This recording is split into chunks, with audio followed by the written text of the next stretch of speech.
everybody here to our workshop. Board, it's good to see you, Superintendent. And again, thank you to everybody who's here today. We not only appreciate you being here, but we appreciate the work that you do day in and day out in our schools, and we value your time in being a part of this workshop with us today. So welcome to you. Superintendent, I'll come to you as we get started with this portion of our workshop. Well, I'm happy to be able to share with you the student achievement initiatives that we have in our district. We often talk about what is it that we're doing, what have we done, and what do we plan to do to improve student achievement. So you can see behind me there are several administrators, and there will, Nadia should be arriving any second now. 3 of the principals run from elementary, a K through 8, and a high school principal to share some of these initiatives with you. Often you hear curriculum and instruction or myself talking about these initiatives, and I'm sure sometimes you say, I'm sure it's going well, but I wish I could hear from somebody else. And in that case, I decided to ask the principals, since they're the ones who see it in their classroom on a daily basis. So we will begin. Ben? Okay, welcome. Thank you for having us today explain some of the student achievement initiatives. In front of you, you're going to have a PowerPoint that we're going to go through with the presentation. There's going to be some stopping points for questions after each chunk, and hopefully we'll be able to answer them the best that we can.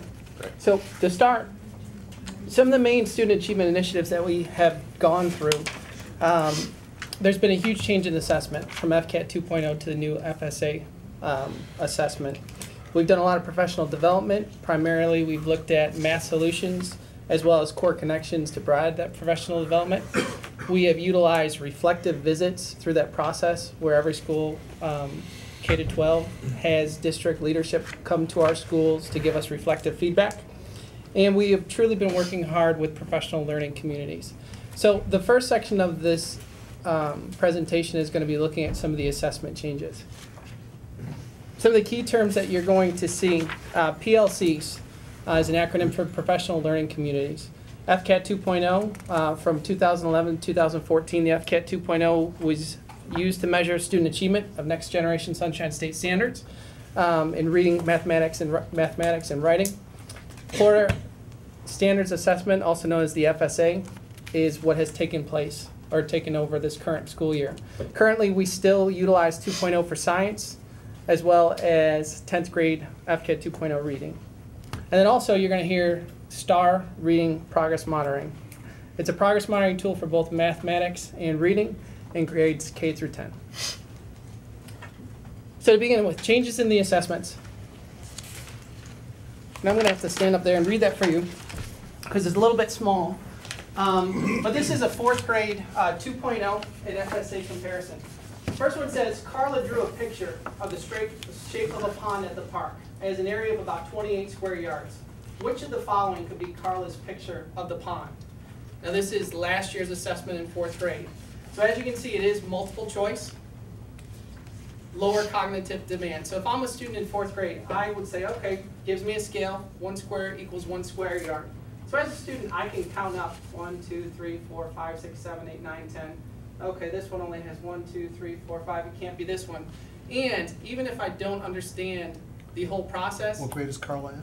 Carla is in 4th grade. Okay. Okay? But I can have a best guess with this type of problem. Now the new FSA assessment, we have the same grade, 4th grade. We have an area model shown. Create a multiplication expression that you could use to find the area of this model. No scale is given, no key is given. You have to find the mathematical expression. Then once you've done that, what is the total area in square units of the model? So as you can see, the cognitive demands are much greater. Students can't just multiple guess the answer. And it really takes some higher level thinking where they have to add the size. They have to multiply to find that area. And then come up with an equation to explain their thinking on that type of problem. Now this is a 5th grade comparison between FCAT 2.0 and on the right is the new FSA assessment. These have been taken from the computer-based assessment as well as release tests. So the first question says, the track team warms up for practice by jogging through the neighborhood near the school. A coordinate grid of the neighborhood is shown below. The team runs from the school along a pathway that forms a rectangle. Three of the vertices of the rectangle are shown on the grid. What are the coordinates of the fourth vertex of the rectangle? Again, multiple choice. If I know what the rectangle is, I know that it has two sets of parallel and equal sides. And I know that I can guess here that it's probably 3, 5, or 5, 3, which is one of the answers. Low cognitive demand, multiple choice. On the next side, we have 5th grade FSA. This will be computer-based. Paper, pencil, computer-based. The question reads, one side of a pentagon with vertices at 5, 4 and 5, 9 is shown. Use the connect line tool to draw the remaining sides of the pentagon with these conditions. At least 2 sides of each have a length of 5, and at least 1 side has a length of 8 units. So students will physically have to manipulate the computer. They will have to use drag and drop with the connect tool to create that geometrical shape.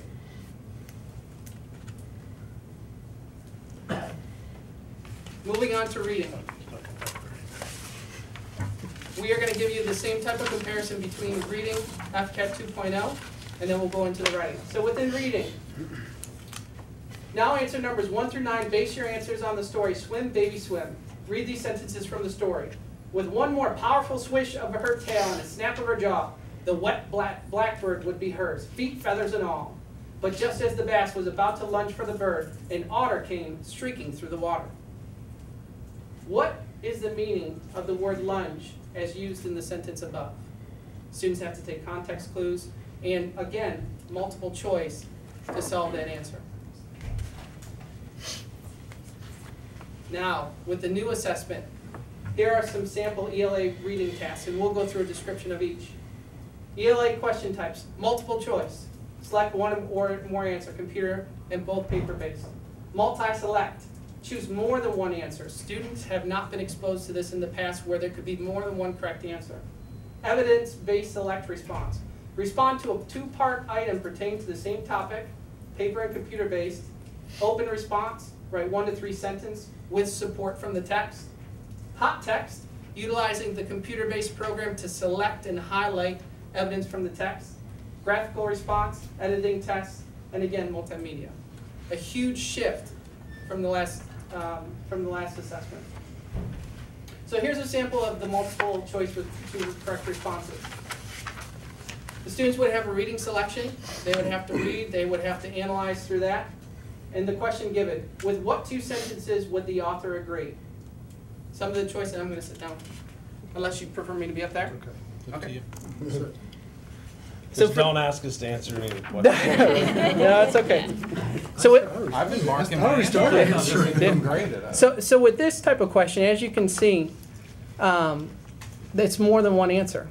You know, typically when students have been exposed to this type of exam, it's been A, B, C, or D. Now it can be A through G or A through F, and there can be more than one correct. The next one, multiple choice with 2-part response. How has learning from distant places changed over time? So that's part 1. The students would read from the text, they'll analyze it, and then from there they'll select their answer. Now part B says, Is the text online also? the text is online as So well. everything's computer-based. Everything's computer-based, where they'll have to also, with that multiple text, they'll have to go through and manipulate through those types of sources. So let me ask you, is the text, is it a split screen with the Yes. text here? Okay, so Yep. it's split screen. Yeah, you are correct. So then part B, again, you'll have to refer to part A. Then for part B, it says select one sentence that supports the answer in part A, where they'll have to go back to the text and then support it from there. If you turn to page 6 in your presentation, multi-select. And again, this goes back to that computer base. They will have to select 2 sentences that show how online classrooms and regular classrooms are alike. Today, students who live far, far away from their teacher have classes on the internet. In some online classrooms, a classroom full of kids can use a special computer program at the same time as the teacher. Students can live in one country and the teacher can locate in a different country. Still, it's just like a classroom at your school. The teacher can teach the kids. The kids can ask questions. Everyone can see and hear that being said as it happens. So once they read that text, they'll have to go back, they'll have to analyze, then they'll have to go and select the text that supports whatever the question or the prompt may be. Okay? Now we're going to move on. If you look at the next slide. From FCAT writes to FSA ELA writing. Here are some of the changes. If you take a look on slide 7, here's some of the changes that is a kind of a crossover from FCAT writes to FSA writing. As you can see in the first row, prior to this year, 4th, 8th, and 10th graders had to take the FCAT writes. Now currently, 4th for 10th grade will be asked to complete an FSA writing portion. Standalone writing score was 0 to 6.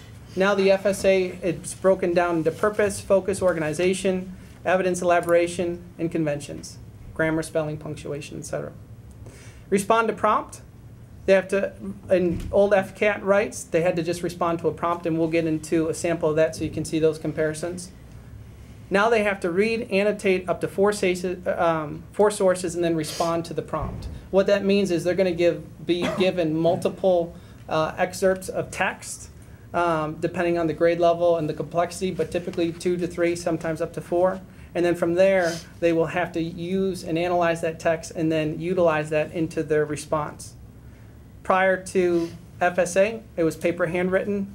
Now it's a combination of paper, handwritten, and computer-based. And the bottom slide says, in FCAT writes, it could be a question about giraffes or camels. And students could make up based on what they might know about a certain topic, or explain who your favorite teacher is or who your favorite person is. Now with the text, they have to cite evidence from different sources to support their writing. FCAT writes, 60 minutes.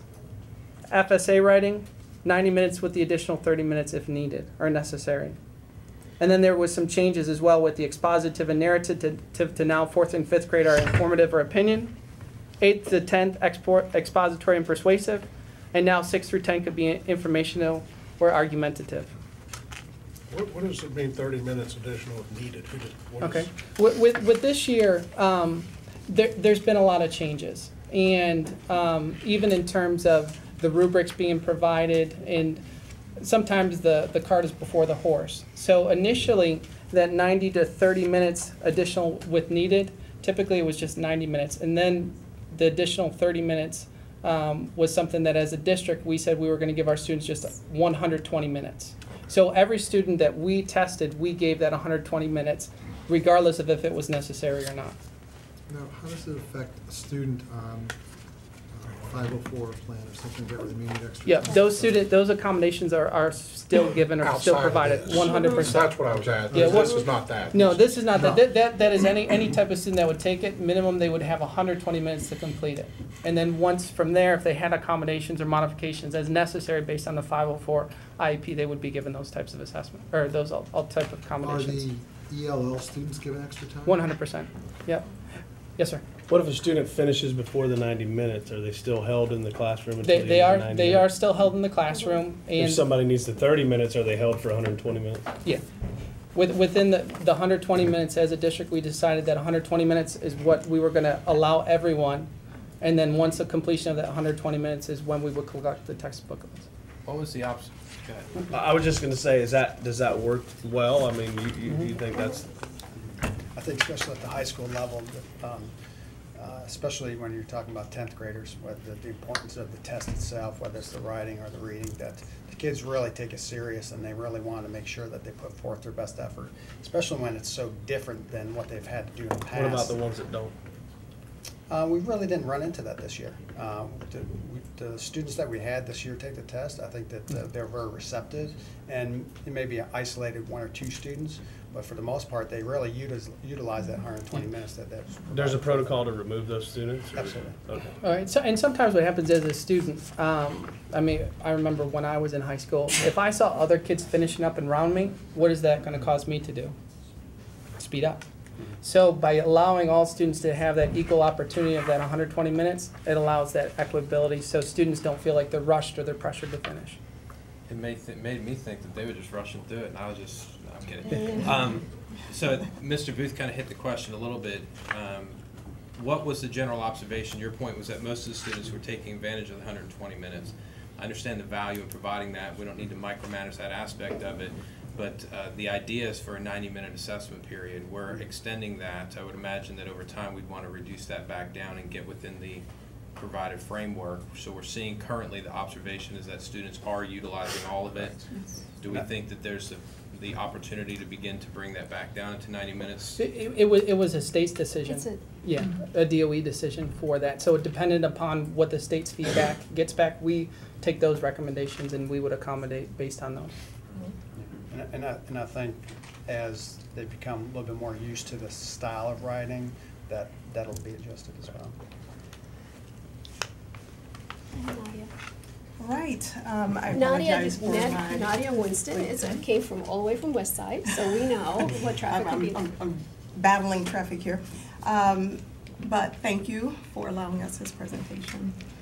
What we're going to talk about, we're going to go into some examples, and hopefully this brings a little bit more light to the amount of time that's given to the students to complete this writing assessment. I want to first do a little disclaimer here. I did not snap a picture of a child taking the FCAT, or excuse me, the FSA writing assessment. So, but this just gives you an example of the difference as far as pictures go between the two tests, one being paper-based and the transition into a computer-based writing assessment as well. If you take a look at this first sample, this is a sample of the 2014 FCAT writing prompt. I am going to ask you to read along as I read. The writing situation would be given to a student. This is expository, or students are explaining, writing to explain. It says, when people think about Florida, they often think about beaches, sports, or certain animals. Now the directions for writing. If you had to choose one thing that best represents Florida, what would it be? Now write to explain the thing that best represents Florida to you. So I'm going to pick on one of our board members here, one that represents my district here, Mr. Wheeler. If you had to choose one thing that best represents Florida, what would it be? Beaches, Why? Give me 3 reasons. because we've got a lot of them. They're a great place to vacation, and my wife really likes them. Excellent, excellent choices. So your essay would be based on what you believe is what represents Florida as the best place to live or best place to be, and you would write to explain those 3 reasons or whatever reasons that you choose. Now let's transition to an example of a middle school sample FSA writing task. The students would be given about 3 to 4 actual writing passages. These passages would represent different viewpoints on one specific topic. Once the students read those passages, here would be the prompt sample. It's no secret that sometimes great discoveries come as a result of really big mistakes. And obviously those passages deal with discoveries made when somebody, made a mistake. But are they always worth the problems they cause? Sometimes the mistakes lead to greatness, and sometimes they lead to disaster. Are mistakes key to making discoveries? Now here are the directions. Write an essay in which you take a position on whether or not mistakes are a part or key part of discovery. Use the information presented in the passages to support your point. Make sure to include information from all passages in your essay. So now what we've done is we've included some reading as well as the writing. So now the students must incorporate some of the reading into their writing. They're not just coming up with something out of their minds like, oh, this is my favorite place and why. Now we're actually basing my writing on those specific passages. So as you can see, the complexity of the writing task has really gone up. It has increased for our students.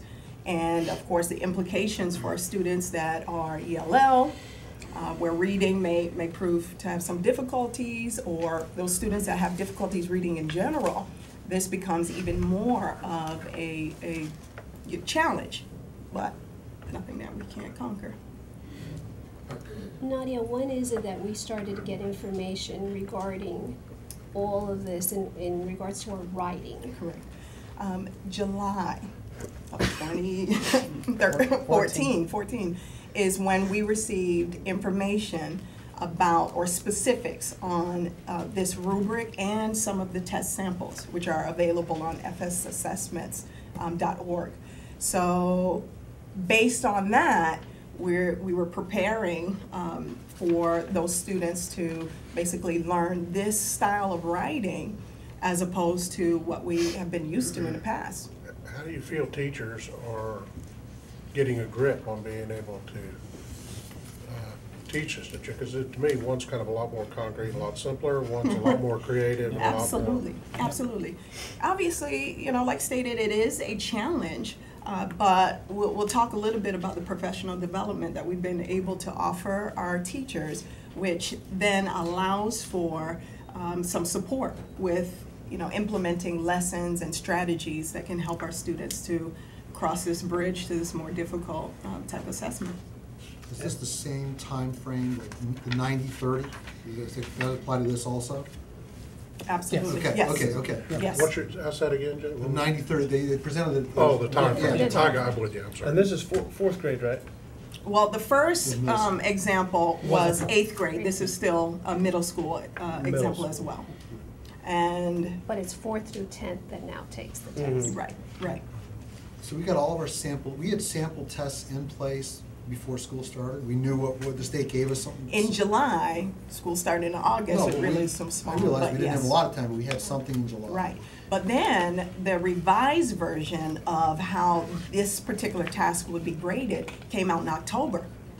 So though we had a basic example of the rubric and some information for us to be able to guide us on what specific items would be, you know, looked at when the students produce this writing, the finalized version came out in October. Okay. And of course, the students took the test in March. So, definitely. And to kind of answer your question a little bit about the teacher aspect, obviously, professional development based around what we know about the writing and the rubric itself. It's not a quick transition, as you can see I the would think difference. not. It takes the teachers themselves, you know, the kids, we talk about the kids and the assessment itself, but the teachers to be able to teach to that level and to understand it takes a little bit of a transition, a little bit of time to wrap their head around it before they can effectively instruct the students. So, and that's kind of where we're at right now, but they've done a really good job of transitioning. It's been an uphill battle, but I think we're moving in the right direction, so it's encouraging. Ben? No, I was going to say, you know, I've gone to some of the trainings that we're going to talk about in a little bit. And, you know, all of our teachers are working tremendously hard to prepare students for this because they want them to be successful. I have a question. It's really for you, Bill. From a professional development perspective, we had some of our charter schools do really well last year, and one went from D to an A. Are we talking to see what they're doing for professional development? Because they cracked the code on some of the schools last year. Are we partnering with them at all? Well, Sonia goes, and so do the assistant superintendents go and monitor what they're doing, and then they would come back and share with us, this is what they said made a difference at their school. Yes. Any other questions before we move on? Okay.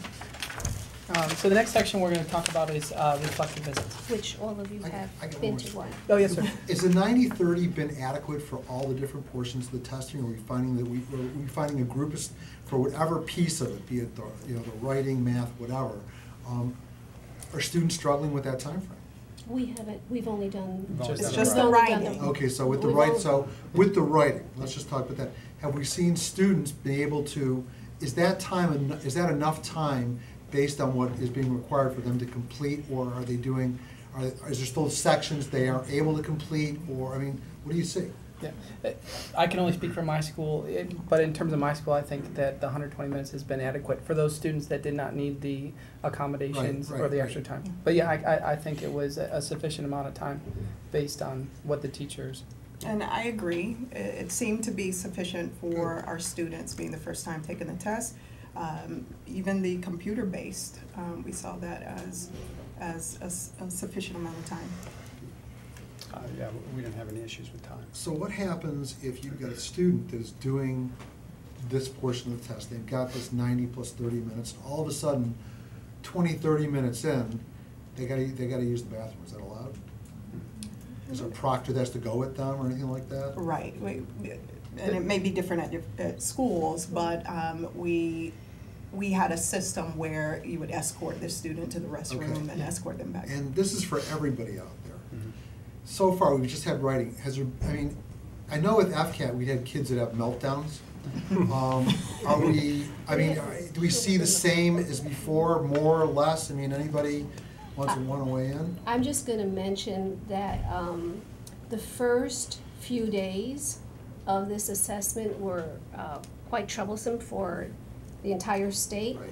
And yes, students were frustrated because they were either logged off or they just couldn't, they were reading something, came back, it wasn't there. But after that, it didn't seem to be much of an issue. I mean, in fairness, I mean, every year until this year, I get phone calls from parents who were freaked out because their kid was freaked out. I haven't got one call from a parent yet. I would say based on what I've seen, that from what my teachers' perspectives were, is that the students seem much more confident. They seem very confident when they were working. They all worked tremendously hard. Is it because it's online, you think, instead of paper? Our fourth grade was paper-based, so Okay. speaking to that, but I can assure you that they worked extremely hard.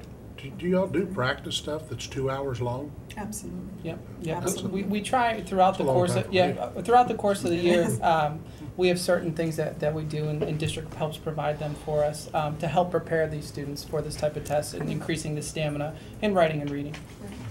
And for example, in different schools, you may have offered some tutoring programs as well. So we had a Saturday program that mimicked that time frame. So we did a lot of preparation using those strategies that the teachers learned, and did some mock testing sessions as well, just to continue to build upon the students' stamina.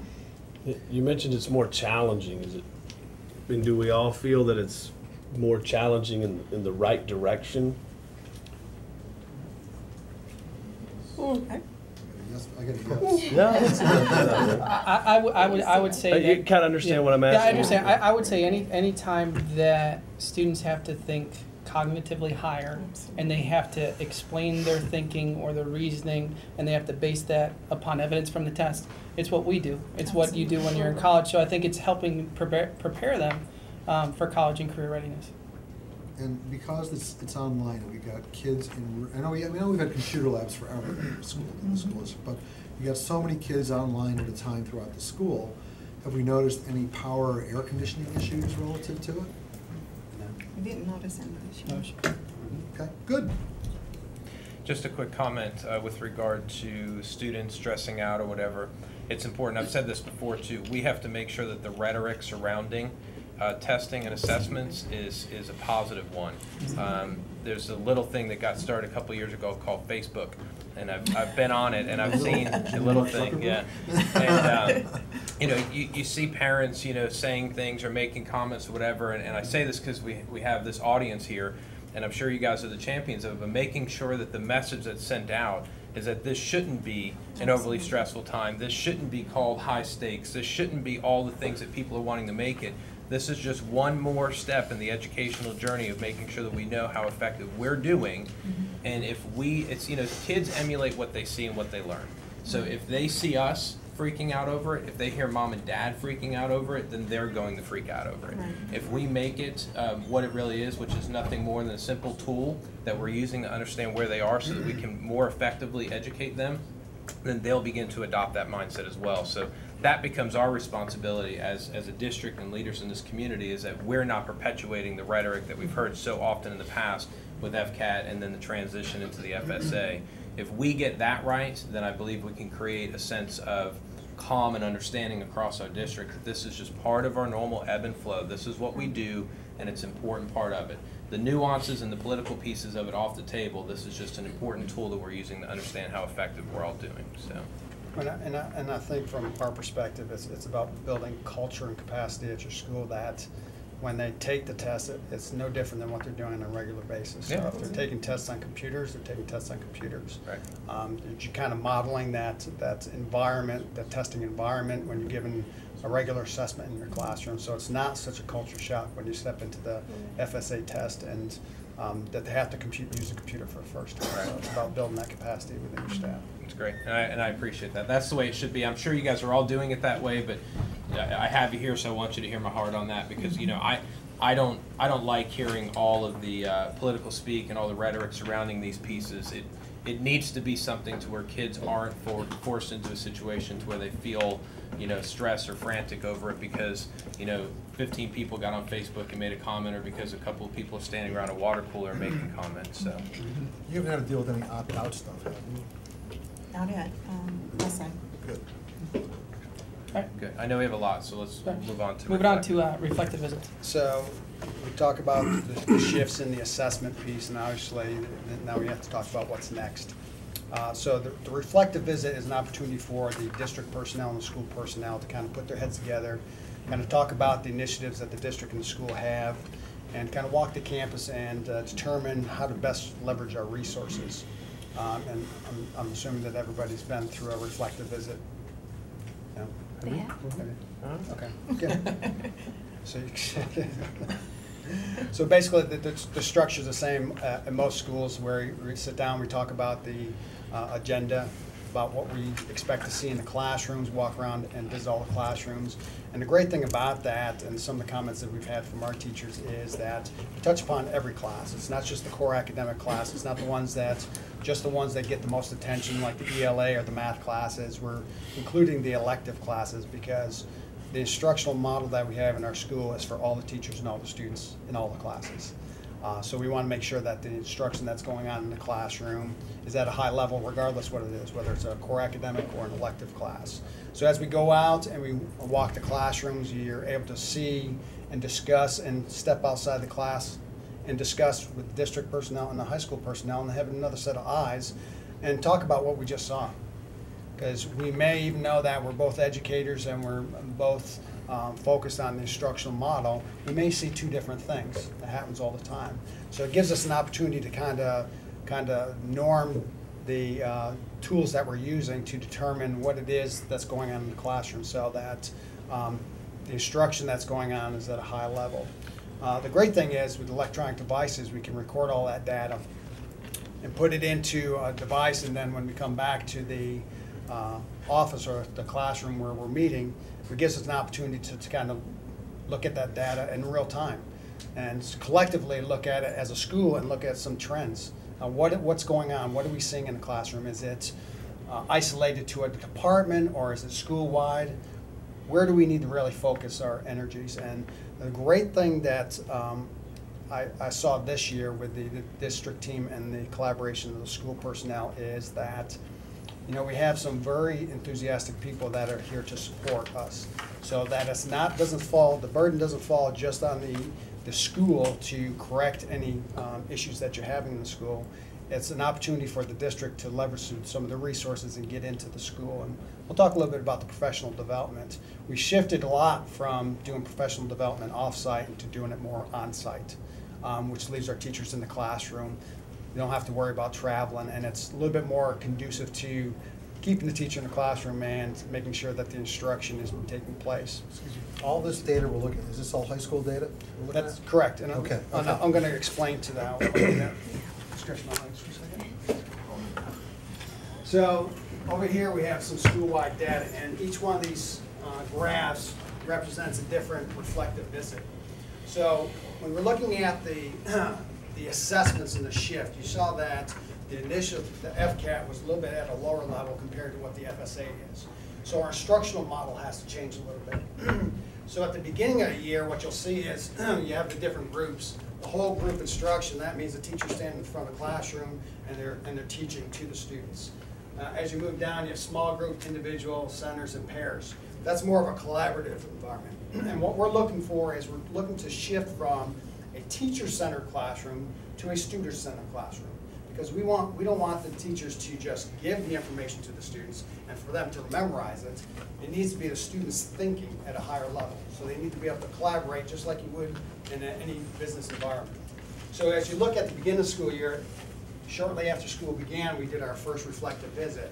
And you can see the shift in the instructional model at the beginning of the school year was mostly teacher-led or teacher-centered. And then as you shifted over to December and then into February, you can see that we're moving from more teacher-centered to more student-centered. And that's what you want in the classroom. You want to see the students collaborating together, working together, and problem solving. And the teacher should be a resource for that classroom, not the center of the classroom. So that's what this represents. And this is school-wide. So that's all the core academics, it's the electives, and the instructional model that we have is the same for all classes, regardless of what you teach. And so in September, there was very little instruction happening. Well, No, I'm actually- kidding. I'm playing. It was Labor Day. Long Labor Day. It was- So, and then here's some more data in the pie chart, which some of the stuff isn't instructional, it's more operational based. So we're looking for the structure of the classroom. And if you look at this slide right here, or this pie chart here, the rigor of instruction, that's one of the most important things that we're looking at, because Is this real data from Point St. High School? Or Yes, it is. Okay. What we want to see is when we're looking at the instructional model, because we're looking at the assessments and how difficult the assessments are, we're looking at this here, and we're looking at this time, and this is one of the earlier slides, that we're looking at the instruction, rigor of instruction. Almost 50% of it was at a low level early on, and then 40% in the middle, and then 11% at the high level. So what we would like to do is we like to shift as the year goes on. We want to make this section of the graph a little bit smaller and increase the blue section. Now it's not going to be 100% high intense rigor.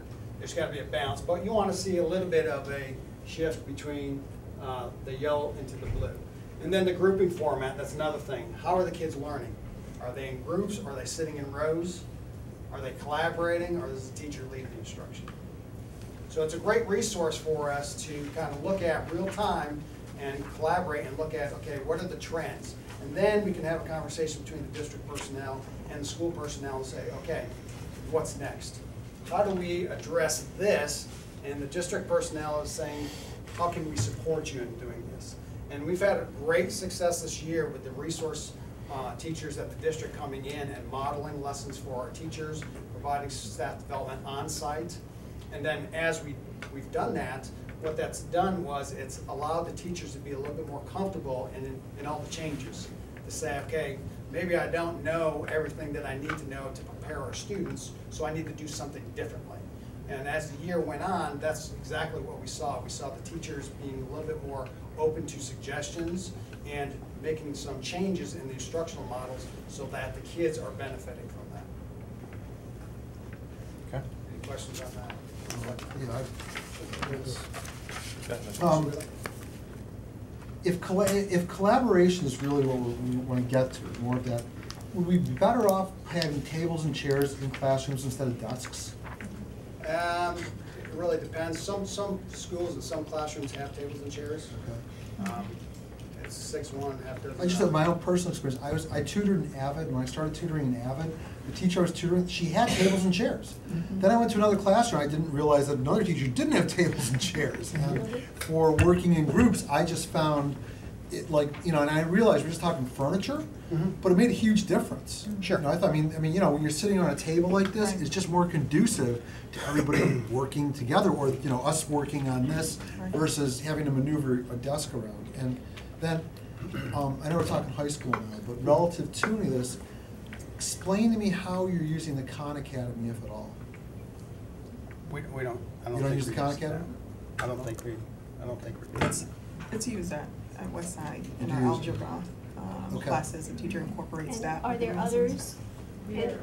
And just raise your hand if you're using Khan Academy at any part. Yeah. Samantha. Thanks.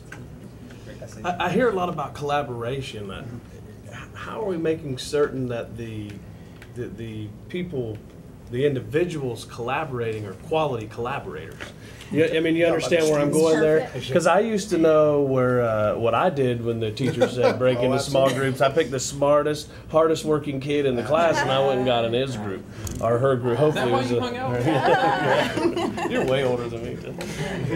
That's a good question, because that's one of the biggest fears of the teachers initially when they're saying, okay, we're going to move you out of rows where everybody's separated and go put you in together. But it's again, it's about building that culture of collaboration. The first time it's very difficult to kind of release that power that the teachers have and empower the students.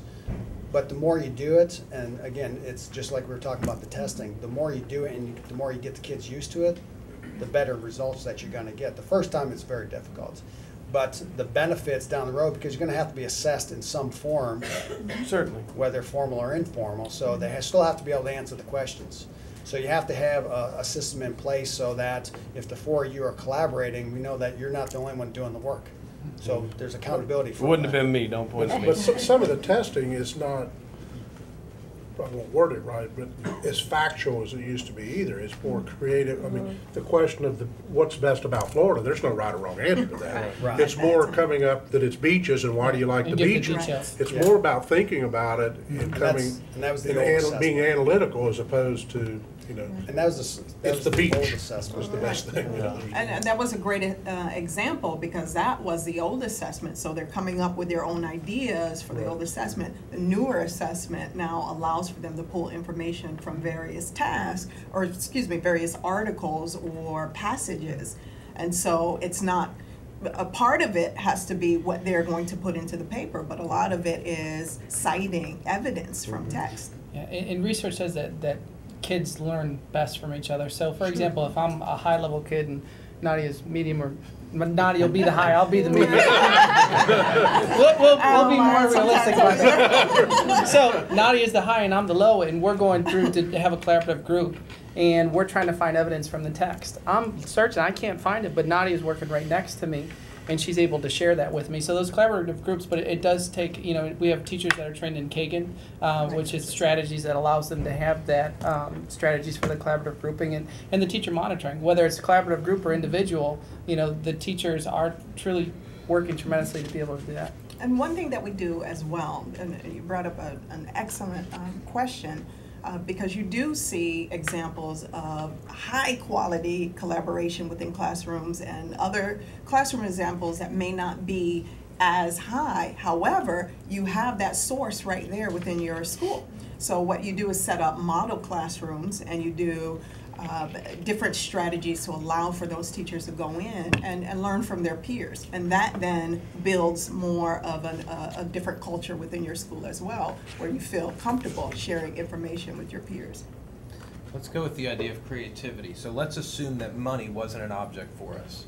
You do these reflective visits. Are you getting everything that you need, or if money weren't an object, what additionally would you want or need from the district to leverage the information and knowledge that you're gaining from the reflective visits? What could we be thinking of, again, money not being an issue? I think right now we're in pretty good shape as far as that's concerned. I think the one thing that's always going to be an issue is technology. You know, getting the kids to practice. You know, you get 2,000 students and you have 300 computers, and you need to practice for math and social studies and science because they're all being tested. It's a little bit of a challenge. And having the capacity to have, even if you had those computers, where would you put them? Right. Because when you add a computer, a lab station, then you're removing a classroom. So Another that's, thing I'll say, if you don't mind me Yes, ma'am. piggybacking on that, one of the major things we ask for a lot are some of those experts to come out to our school and assist, some of our teachers, either in implementation of different resources that are already in the schools, or just their particular expertise lent to our teachers. And obviously, there's not enough time and not enough people Right. to have them to come to our schools at the respective times. So that's one thing I would ask. And are for. these experts you're talking about that are internal experts or external? Our internal, our district resource personnel are phenomenal. They're definitely trained in a multitude of things that we're implementing in our schools. And we would like them in our Okay. classrooms, and have actually had a number of them come into the classrooms, even model lessons for our teachers. Right. And coaches, so that's a big resource. Is there anyone else that's here that would offer maybe an idea or two that you might be thinking of to my question? Or are we not missing anything right now? Money's no object. Money's, yeah. It's all creativity, What right? school board Yeah. are you on? Yeah, exactly. Tom, I just somebody want, help we Tom have off you the guys floor. here. This is valuable information for Yeah. us. If there's something that you want us to hear, that if money weren't an object, is there a resource that we should be thinking about or expanding upon aside from what your peers have already shared? Randy? Well, I think Ben said it best yesterday when he presented. He said that we're having teachers be critical consumers of the resources, but for us to find the time, they're building the curriculum to catch up with the test. So we're trying to come up with ways for time. I know I have a grant from Title, so I'm going to use some of that time in the summertime, but finding the time this summer to pay them to come do that. Yeah, the Okay. biggest issue is just time right now. With all the changes that's gone on, it's trying to figure out where you can find that time without taking them away from that classroom instruction. Thank you. Do y'all feel, more on your question, I think. Do you feel as a district in Osceola County that we're kind of right with the pack on learning and how to do this? Or is there another district in the state of Florida that's way out? Because theoretically, if everybody's in the same pace trying to figure this out, we're all being tested equally. I mean, so do you feel that we're all in a fair race here? Or is there, if we only had what Orange County had, we'd be fine? You understand my question? But right now, we're kind of in the fog because with the FSA, we don't know. And I guess is everybody in the same fog? Yes. It's probably not a good thing, but it's a good If you thing. live in Miami or Pensacola, you're in the fog too. Right, that's kind I want of, to back up. Tim, to what your point, if money was no object. Stacy, I can't believe you didn't say anything. So now I'm going to put you on the spot because you always want something or need something. So now I'm just curious, if money was no object, Stacy. Well, I think the purpose of the reflective visit is to be truly reflective. So I think the opportunity to have time to reflect with your colleagues, and that being the principals, is very valuable. And we live in a hurried time. So I really value that we are in cohorts now to set that up for us on the elementary side. But somehow we need to. How often does your cohort meet, Stacy? We meet every other month. Okay. But I think our cohort needs to branch out and meet more regularly, even if that means after hours. I'm sorry to say that. But somehow we need to find the time to reflect amongst ourselves, because the only way we're going to build that bridge for the kids is if we share amongst ourselves. Let me just offer this as a comment, and I completely respect how much you guys work and how much you guys do. And today is just one more example of these long days that you guys have to endure as administrators, so I get that. But to your point, that after-hours collaboration that you were alluding to, it happens in every single profession. In companies that I own or that I run or I'm involved with, it happens as well. And sometimes getting outside of that and having that time to sit down where you just decompress and talk and share best practices.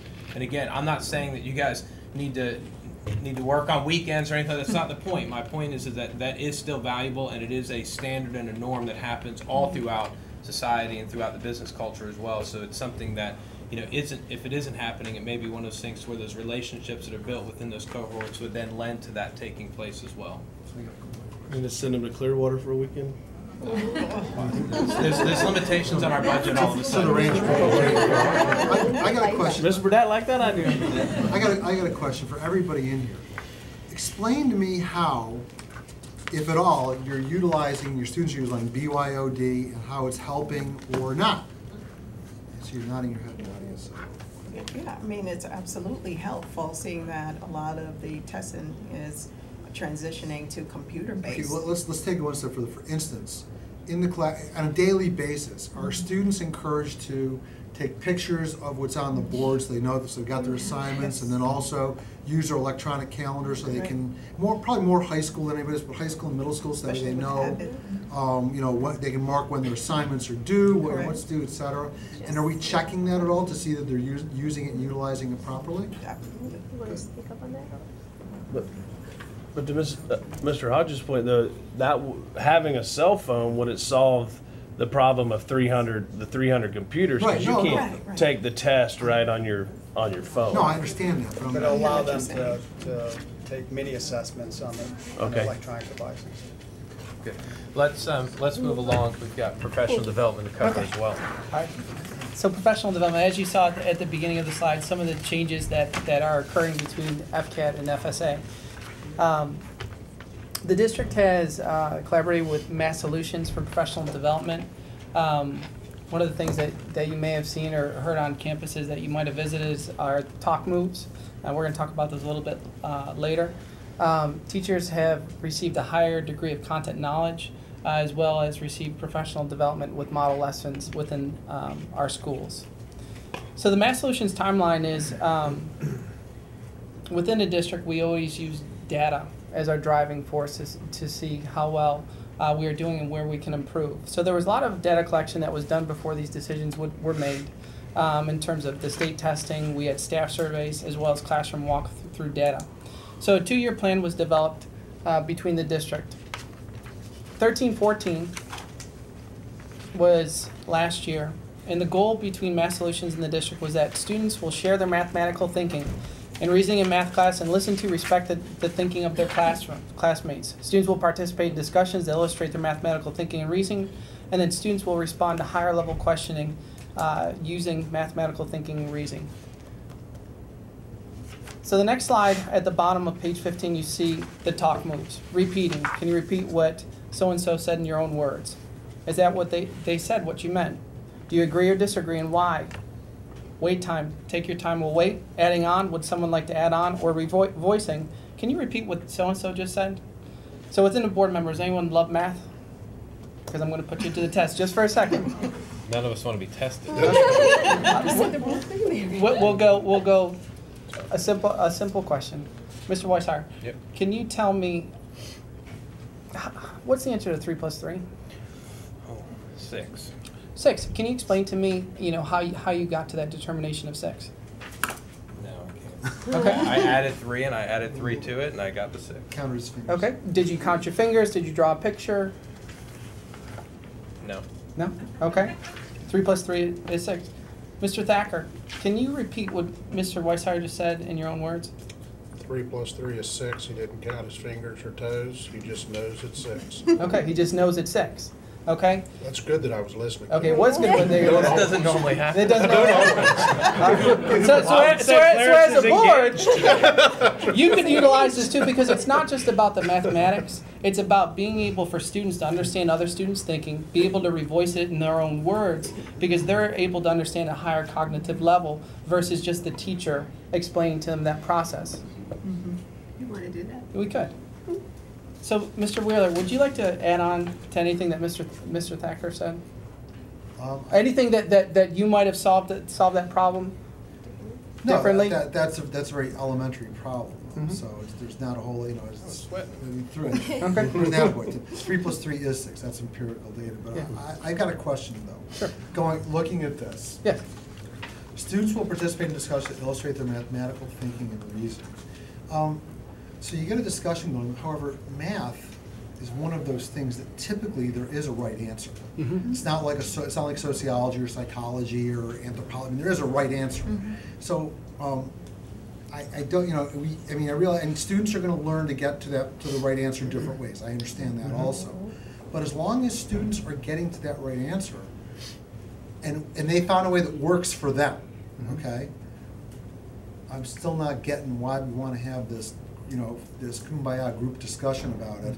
I mean, the whole idea is you either get it or you don't, and if you don't, we can talk about it till the cows come home, but you need to understand the formula and get it right. Sometimes students have the right answer, but they didn't know how to really solve it. That's when these questions come about. because they'll have a response of 10, and then you ask them, oh, that was right, but you never ask them, how did you get that? When you ask them how they got it, that's when you discover, oh my gosh, that was not the way you're supposed to be able to solve But that in fairness, question. Melba, you make a great point. In fairness, I've got a 9th grader and a 12th grader at home. To your point, I can do math, I can't teach math. And there's a big difference. My kids will show me a question, or if there's multiple choice, I can pick the right one right away. I mean, I can't tell them how I did it. I just can do it. And I'm lucky that I'm able to do it, but but the point, and then my son will show me some convoluted way he got there, but he got it right, and it works for him, so I'm not gonna tell him he's wrong. Right. So, I guess that. And to your point, what you're saying is what teachers have to be able to facilitate.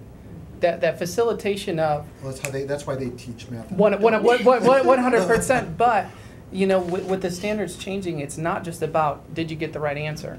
It's about being able to take that extra step to say this is how I got the right answer. Whether it was this way, this way, this way, or this way. You're right. Once a kid masters it and they have that fluency, they're going to get the algorithm. But prior to that algorithm, there's that concrete sequential way where they have to be able to explain their thinking, because if they just have the algorithm, then they're going to be at a loss. But to your point, when you speak of algorithms, to those people, math is a language, okay? And there are some students included, and you'll find, in middle school, high school, whatever, that they just get it. They can't explain how they can do it. They can look at the problem. They can write the answer down. Somehow they did it in their head. God bless them. They've got that kind of mind. And, I'll comment though, because I've joked in the past that I do 5th grade math every single night with our 5th grader at home. It gets worse. Yeah, no, I've been there. I've already gotten through all that. I go through these exact same questions with Lance almost every single night. We did it last night, and so they do help. And he's the type that he wants to get straight to the answer. He's like, I don't care about the work, I don't care about, I know the answer, this is what it is. But I am convinced after we go through that and I walk through these with him, he doesn't really know how to get to that answer. And if I duplicated the problem in a different way or I did something different, he'd get it wrong. He was able to see it and figure it out because something clicked for him, but he does not know how he did it, how to do it again, how to replicate it or whatever. And so these questions and the approach that you're talking about is very valuable. I didn't even know I was doing what you guys are doing, but it works, and I see it day in and day out with our 5th graders. So.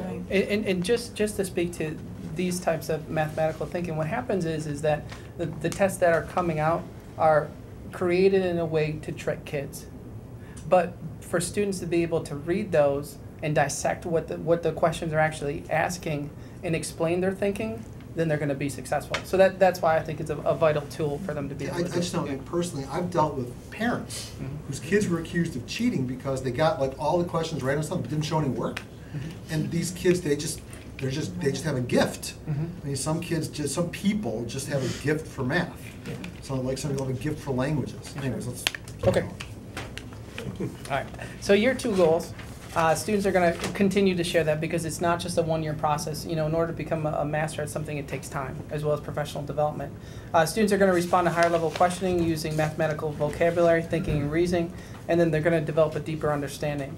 The next slide that you have in front of you is something that the professional development that was done at my school, and this was a 4th grade professional development where the consultant broke down the standard because as tests change, standards change. And in order for students to be successful, the teacher has to have that understanding of that standard to be able to break it down, to be able to teach it. So within that, there is a different, there's a multitude of things that the teacher needs to understand. The verbiage, the what, the different ideas that they have to understand even prior to even being able to master this standard. They have to have an understanding of also, what does the standard look like when it does come to the assessment? So the teachers come together at each school site. Some schools go to different school sites, but what they do is they develop a lesson with our teachers collaboratively, and then they go teach it with our kids. And then they come back and they reflect and they talk about it. Because as you know, Jay and Tim, not everyone's a math teacher. Not everyone's an expert within that. And it creates that professional development to help them become masters, to help them be able to take a look at the standard and say, you know what, this was a model lesson and I can do it. And it gives them that confidence to be able to do it once they get that professional development. All right, so within the math solutions implementation, we've had professional development days for teachers, administrators, coaches, model lessons with our kids, with our teachers, collaboratively made. We've done instructional practices inventory where we've gotten data collection from students, teachers, administrators. And speaking to my school at Thacker, I've seen the talk books, but we don't just use them for math. You know, because it's good cognitively thinking also in reading and potentially writing. We've seen that teachers are becoming better critical consumers of the textbooks and of the resources that are being utilized. Being able to take a look at a textbook and say, you know what, this may or may not teach the standard like it needs to be taught to that depth. I've seen better understanding of content and standards, also an increase of rigor through the walkthroughs. And this year we've seen a PLC or professional learning communities focus on math where they're having those discussions, they're sharing best practices, and they're able to have that time. All right, so moving on from math into writing, Nadia's going to talk about that. It's amazing that we had these topics because I'm a former language arts teacher, middle school, and of course we had a middle school math teacher here. But that connection, having taught the subject matter myself and attending such trainings, our teachers are really getting excellent training through core connections. What used to be titled PDA training for the past several years.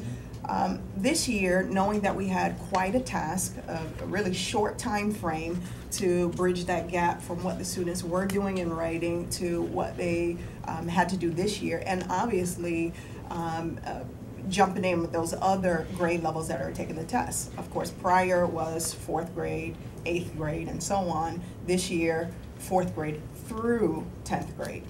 The trainings took place this year in October, December, and January, and also included grades 3 through 11. Our social studies teachers participated in some of the training, and we'll talk a little bit about how they were included in this, and that took place October and January. Also note that these trainings are ongoing, so our teachers will continue to learn these strategies. Our literacy coaches were involved in the training so that they can come back to the schools and continue to support the teachers as they're going through this. And administrators, we can have several that can raise their hands who have attended the trainings with the teachers, which made it very powerful as well. So Core Connections basically teaches strategies that include reading strategies and, of course, the writing strategies that students will need to be successful in any content area. As we know, science includes a lot of reading, complex text, social studies, of course, and with all of our EOCs coming up, this became very important for our teachers so that they can feel empowered within the classrooms and be able to get the students where they need to be. I have just a couple examples of some of the strategies that teachers learned. Text mapping was one. This can be used within any content area. Students basically can identify, topic, point, evidence, and of course form some analysis by reading several passages or articles and then transfer that into writing. The next strategy is a closed reading strategy. That's something that can be used in across different content areas. For elementary teachers, K-8 here, this is really important because you don't just teach reading, you have your social studies, you have your science, etc. So this particular strategy can be used within those content areas as well. And that probably speaks to what you were talking about before, how the students seemed a little more comfortable going into the testing scenario because they are using these strategies in any subject area that has the reading. And the next strategy is all the reading passages are online. A lot of reading passages are online. Correct. FSassessments.org. We do have here prompt practice, which teaches our students how to identify the type of writing that they need to do per the passage or per the prompt, excuse me, that they're given. So these are just a small amount of the strategies that the teachers were given during these trainings. Now, this professional development not only gives the writing strategies, but it allows for our teachers to actually bring in samples that their students were actually writing within the classroom. So let's say we had an Osceola Writes test. So the students, had that amount of time to take, to actually read a prompt and develop an essay based on that prompt. Those essays were brought into the training and were used as a part of the training, and teachers collaborated on what they saw as strong points or weak points within their students' papers, and then developed some strategies to take right back into the classroom, formulate plans for teaching and basically strengthening those weak points that they saw within the writings. So basically targeting students' needs and then planning next steps for instruction. This is a sample agenda. It actually comes from the training materials that were given by Core Connections. And as you can see, the teachers were reviewing the actual standards as given by the state and the rubrics. And like I said, October, the finalized rubrics came out, and teachers learned those rubrics so that they can be able to assess the student writing and their practice writing. They evaluated student work, like I said, prioritized next steps, etc. So Core Connections at Westside, we utilized those strategies across the curriculum, like I mentioned. And of course, for a K-8 structure, that's not only in our elementaries, but goes into the different departmentalized courses. It gave the teachers an abundance of resources to use within the classrooms that weren't previously available. And we've been talking a lot about this word collaboration, and we'll touch on that when we get to professional learning communities. But this gave a better venue for that. Our teachers would get together with their student writings after that's been modeled with maybe a classroom set of writing. And they would work together to actually score them. So it's not just you scoring your own classroom essays, because I might score higher for my students because this student is darling and so on. But you pass what you've already graded to another teacher and so on. So you have multiple persons looking at it, and then you have that inter-rater reliability. How does that grading, and it sounds like a great methodology, how does that grading correlate relative to what you anticipate, how you anticipate the state will grade it? Well, you're using the exact rubrics that were released by the state. Okay. So as they're trained on how to use the rubrics, that's exactly what's been used. That makes sense. So based on that modeling, they use it with their teams, and then of course the Core Connections provided that common language for next steps for PLCs. Now, here's an example of how a teacher would transfer that information into a classroom. Some next steps here. This is one of my teachers, Ms. Zimmel. And what she and some other students do is they actually post the rubrics for the students. So the students then are able to see how their particular writings would be graded. As you know, if you know the end result, you are more cognizant of writing towards that end result. The students then know exactly where their papers would fall based upon, purpose, focus, organization, evidence and elaboration, and then of course conventions, which is the next section. I cut that off. Now at the bottom is, or this slide shows how we transition from them identifying where their papers fall and them actually tracking their own progress. So here, the teacher has them on their own, I think they use their student numbers per the sticky notes, and some of those represent the different grade levels.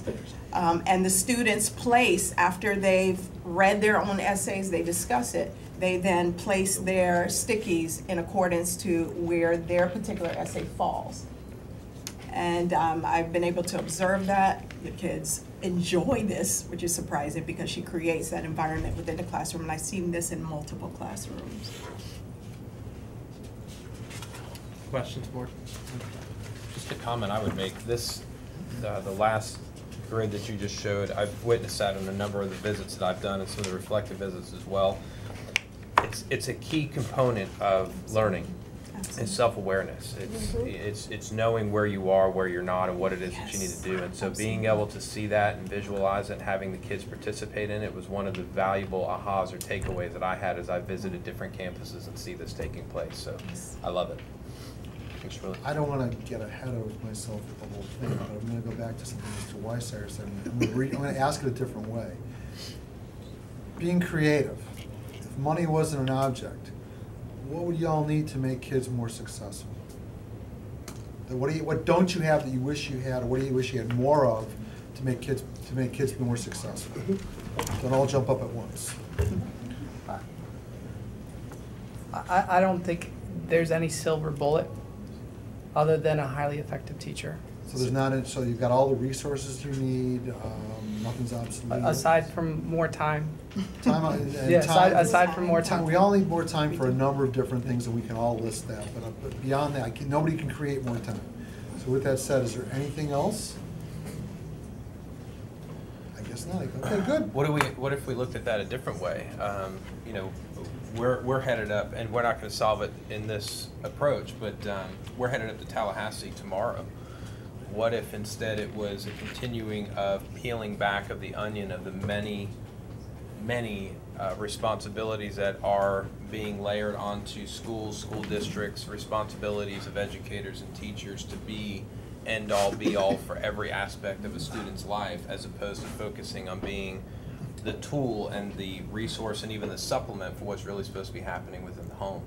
And I say that because obviously I'm preaching to the choir, but I think that's part of the message that we all need to work on carrying forward as well, is that let us as a district, let you as educational leaders focus on what it is that you're there to do, which is to educate students, and for us not to have to be as worried about or focused on dealing with all of the ancillary things that get layered onto what it is that we are asked to do or required to do as a district to provide for all aspects of who a child is or is going to be. I guess my point simply would be is that parent responsibility still is one of the key components that we as a society and we as leaders of this district need to be talking about and layering into making sure that you guys can succeed. We can't create more time, but if we begin to peel back some of these things that are getting crammed into a little bit of time that does exist, so that you guys can focus on really being effective with every moment that you have, I think that will lend to the success. Yeah. And that message goes to us, that message goes to the legislature, that message goes up to DC, and even some of the things that I saw this morning with Orange County and them talking to Obama about we need more money, we need more of this, whatever. Getting the federal government out of what we're doing and allowing things to happen on the state and the local level is going to be far more effective than the federal government cramming more things into what it is that we're trying to do. So does everybody agree? Can I get an amen, or where are we at? Okay. Well, that being said, we've asked several times if you need a physical tool. We can't give you more time. Is there one or two things that we're continually asking you that you feel like is a total waste of your time? Yeah. If I can, speak just from, I'm not at the table, but. It's okay. As a non-title school resources, more allocations for support for my team, I know there are other schools that are like my school where we, work really hard, we have limited amount of infos, like a testing coordinator, like another, resource teacher, like a math science coach. Having that would help schools that don't have the title resources, another person who would be able to help us support our teachers as well as our students in the classroom would be helpful. Thank you. Second time I've heard that in a week, by the way. Thank you. Well, we've been talking about capital funding a lot. If the schools got smaller, if the class sizes got smaller, is that? That's a rhetorical question, I guess. But so that is something, but don't be afraid to say it. So, Weissayer, your point you were making about all these things that we deal with beyond focusing on the educational part, I think a resource officer full-time in every school would help offset some of the big problems that come in as well from time to time. I'm not saying we have, those things that make television things, but there are situations that occur that just having that presence would offset a little bit of some of the other things that we do. Thank you. To that point, as a school counselor, while I think resource officers are extremely important in our schools, I think we would be better served, instead of putting resource officers in our schools, to fund our schools with more school counselors. We are trained to identify preventatively for any type of activity that might require a resource officer. We can really be that first front to address all of those issues. So while I totally agree resource officers are very important, I would say before we go there, we need to look at funding school counselors. I also want to second what the lady in the back said with more coaches on our campus. We're talking about all of this wonderful professional development, and I can speak as a teacher in the classroom when I'm standing there alone and I'm either going to sink or fly on my own. That is very scary, and it's very easy to retreat back to being the sage on the stage. But if we're talking about a true coaching cycle, very similar to what our athletes use, what do? They videotape themselves, and then they sit with a team and they watch and they review and they get better. That's what we need more of. We need more of a team approach and our ability to sink or swim. So by getting more coaches, by having more school counselors who are also trained in teaching methodologies, I can say, this is how we make improvements in our school. We can't control what's going on at home. We can only control within those 7.5 hours that we have those children in our building. We have to improve ourselves first. We can't worry about what's going on at home. Thanks, man. Okay. Audie? On behalf of my school, I know I need more help when it comes to our ESE population. More of a beacon, push-in, facilitator. Right now I have 2, and they're stretched amongst 40 plus kids, different grade levels, different abilities, and they're working really hard. And then they get pulled in for IEP meetings. You know, now we're doing the service to our children.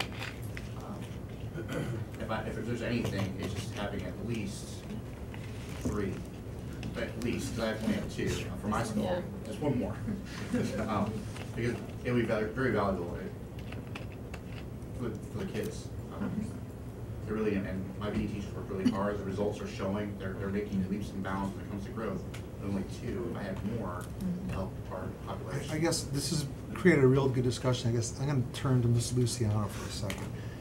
Why, and this is great information, and you all, to your points, you're telling us real needs you've got, and that's good. So I guess the question I would have is, can you poll all the schools, see what they need, come back, let us know what it will cost, and we'll see what we can or can't do, because everybody's talking about something that's going to make kids more successful. You're not talking about anything without anything else in mind, and knowing that we're in the business of wanting kids to be successful. I think that it's fair. I mean, Mr. Weissar asked the question initially, what do you need? We took it a few steps further, we poked you a little, and now you're opening up, which is good. But I think that, if this group is saying it, I'm sure everybody's going to tell you something they need: a guidance counselor, more school psychologists, more math coaches, whatever. And I'm not going to spec, SROs, whatever that may be. Let's figure it out and see how big that mountain is, and what we got to do to tackle it. And if I can just comment, because I think this is going to be really important for everyone to hear. We're asking these questions because we want to know, we want to understand. But I also want to make sure that you know that we have very real limitations that we have to work with as well. And you guys have to manage your budgets at your individual campuses. We have to manage the overall budget for the district. And so this is valuable information. I only say that because I don't want you to leave thinking that you've rubbed the genie in the bottle and all of a sudden everything's going to happen. We're going into strategic planning as a district. We do that on an annual basis. All of these pieces of information that you're providing to us are all valuable. And the pieces that we will be working collaboratively with the superintendent and leadership team here to say, we're hearing these type of things. Are these the right things for us to look at? Are they the things that the board needs to figure out how to readjust or reallocate resources to make sure that they happen? But I don't want you to think that if you leave and it doesn't happen, that your voice wasn't heard or understood, or that it was a complete waste of your time. We still need to know these things, but we still have to operate within a very finite context of what it is that we have to operate with financially. So just so again, I don't want anybody leaving disappointed like, well, we told them and they didn't do it. If we didn't do it because there's a very legitimate reason, but we're going to continue to work, and I know the superintendent and her team are working tirelessly to figure out how to make these things happen. So just so Everyone's on the same page with And that. keep in mind, in 2008, we had a $994 million combined capital and operating budget with 51,000 students. We have 58,000 students with $835 million combined capital and operating budget, which is not for sympathy from anybody, just for some perspective. Right. So we'll move on to progress monitoring. Don't write down new school. I have progress monitoring. So we're gonna go through this, I think the conversations were good, so we'll go through this a little bit quicker, just due to time. But if you have any questions, there will be the question stopping points. So we started STAR, it's not an acronym for anything, it's just the tool that we use to progress monitor our students. We utilized this last year and continue it this year. We can monitor progress in terms of grade, teachers, subgroups, and individual students. It provides a comparative data nationwide, not just looking at our school or our district. And then it also provides a support for teachers in terms of interventions. At the bottom of page 24, you have the instructional planning tool. This tool can be utilized with teachers and parents, as well as be utilized with small group instruction. If you take a look at the top, it says most recent test and projected. Those are based on trend scores. Teachers use these 4 times a year for all of our students, and depending on the needs of the student, it might be a little bit more. And at the bottom, it shows specific focus skills based on the standards that is a priority skill that the teacher needs to focus on. At the top of page 25, there's a parent letter. I'm not going to read through that, but what it says is that based on national norm, this is where your student is at. And it provides them a real outlook as to, do they need some more support? What can I do at home to help my child? And then going back to what Tim said, a lot of our teachers, they do use that tracking of student progress and small group instruction so that students know where they need to achieve, and that one-to-one to say, this is where I scored and this is where I'm at now. So it does create that positive momentum with them. Questions about? For the parents who do get this report and read it and want to help their children, how do we support them in that endeavor? Yeah, anytime, typically it'll come up during a parent-teacher conference. So the teacher knows the child the best, so they'll be able to give them individual one-on-one conferences about the focus, and then here's these types of resources to be utilized. And then we did also host the parent resource fairs around the county as well to try to let parents know about what resources are available to them, and as they're getting this information, what we're already providing for them to tap into to help support their student. Okay, moving on. All right, professional learning communities. We're hearing this sounds like a buzzword here, but definitely a valuable tool used at schools. Basically, leading learning now, I'm speaking to a room of leaders here. It's not just the job of the principal. The job is way too complex for one person, and it requires a collaborative team approach. Again, that word collaboration. But I think someone mentioned it before, how do we get to a point to where a teacher can improve upon their practice when I'm one person in the classroom and somebody else may be doing their own thing in their classrooms and may have some great strategies there. Here, with professional learning communities, I underlined a couple of key terms here with this particular definition. And it's seek and share learning, act on what you learn, and communities of continuous inquiry and improvement. So I'm going to kind of break down some characteristics here of professional learning communities as we go on. Basically, DeFore, who is leading this charge with Learning by Doing, one of his major books that came out, he and his colleagues write that PLC is composed of collaborative teams whose members work interdependently to achieve common goals linked to the purpose of learning for all. The key to professional learning communities is building a community within your school where teachers are, and just staff in general, feel safe to share their practices, and it is focused on student learning and learning for all. So not only do the students raise their achievements based on the teachers' collaboration, but the teachers are then learning from their peers or professional development that takes place within their particular groups. Let's talk a little bit about the characteristics of the learning community. They all have shared mission, vision, values, and goals. The collaborative teams are focused on learning. It's collective inquiry into best practice and current reality. They're action oriented, and they do a lot of experimentation. There's a commitment to continuous improvement, and of course, results oriented. Here's a picture of a typical PLC meeting. This one included some of our resource personnel, and even, I see my assistant principal there too. And you can see some data that they're looking at and basically examining where our students are at that particular time, and just talking amongst themselves. One major thing that you may hear going on in a professional learning community is by use of common assessment, they've given some sort of assessment within their particular grade level or department, then they're sharing out those results.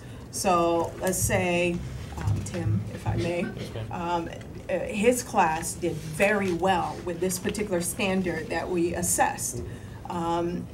Jay's class didn't do as well as Tim's class. So Jay made. Making you feel good for this purpose. Yeah, I'm only doing this because he's the best. So Jay turns to Tim and says, "Wow, your students did exceptionally well with this particular standard. What did you do in the classroom to allow for this to happen?" And you have a varied classroom, so it's not that you have all the high kids or you have all the low kids. We have a mixed classroom. What did you do with your kids? And so in this setting, you're sharing that information between yourselves, and maybe there's a time frame where all the kids bombed a certain assessment that we came up with together. So we're looking at specifically what the kids did well on, what they did not do well on, and we're seeking to find strategies to raise achievement or to build upon some improvement. And that's school-wide. That is school-wide. Some principals, myself and some of my colleagues, have even turned that into more of a leadership type cohort. So you may pull even teachers to do My question is, if we have a county PLC director, correct? Is that what she's called? What is Or a resource teacher? Miss Salvato. Yeah. Yes. Thank you. I mean, is she able to, is she pulling things from certain schools and kind of putting common problems together? I mean, that's is that something she's charged with? She's come to my school and also provided different professional development and modeling and helping my teachers get on the right track with things, and also watched how they interacted and gave those teachers some feedback as to the next step to help push them. And all of this is connected. So in the reflective visit, we may sit down. I know she's attended numerous reflective visits to my school. This may be a question that will come up. I'm seeing this, this third grade, for example, and this may be something that's key within the third grade. Do you mind if I come out and kind of work with that PLC and help them with this strategy so they can increase this particular thing in the classroom? I'm going to ask a question now. Elementary, K through 5, where a student is with the same teacher for every course throughout the course of the day. You have all this professional development. I've got to believe there are going to be some instances where you've got an elementary school teacher who's doing their best, and they are spot on, an amazing reading teacher, but math they're just not real good at math. Maybe kids are even going backwards. On the other hand, you've got a teacher, again, a K-5 teacher, who is amazing with math, but they're reading, no matter how much training you give that person, they're just never going to be that good at reading. So in those kind of instances, I mean, what happens when you've got a teacher who's really good at something, but equally ungood at something else? I know it's not great grammar, but you get my drift. But and in that instance, I mean, you could give that person professional development in math or reading till the cows come home, and it's just never going to click with that person. At that point, do you consider in your schools to specialize? That teacher will have so many sections of reading, and this one will have so many sections of math, because that's their sweet spot. Yeah, many schools are departmentalized, especially in 3rd through 5th grade, where you have the math teacher that teaches the science, or the reading teacher that teaches the writing. So in many schools, that's where those teachers are most successful. I mean, because I got to believe, I mean, you take a teacher I mean, these are smart people. They know, a good teacher knows they're not good at X, but they're good at Y, or, et cetera. And they're, you don't want them to be frustrated because the kids will sense it too. Correct. Okay. Correct. So the PLC is based on these 4 questions. What do we want students to learn? So that's examining the standards, knowing exactly what we are instructing the kids on. How will we know when each student has learned it? How will we respond when a student experiences difficulty learning? And one that we forget about sometimes, or we tend to not talk about as much, is how will we respond when the student already knows it? So that speaks to our higher students that we need to build enrichments for. Second big idea, building that culture of collaboration. If we're talking about a whole team of teachers coming together and working together, we want them to basically engage in an ongoing cycle of questions that promotes their own learning, their team's learning.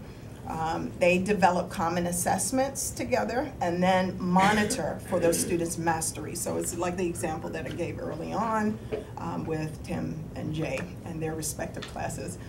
Each team has a time to meet during the workday or throughout the school year, and the teams adapt the student achievement goals linked with the district, state goals as well as the school goals. So finally, big idea 3 is that it is a focus on results. And I'm not going to read through each and every one of those, but we talked a little bit about progress monitoring as well.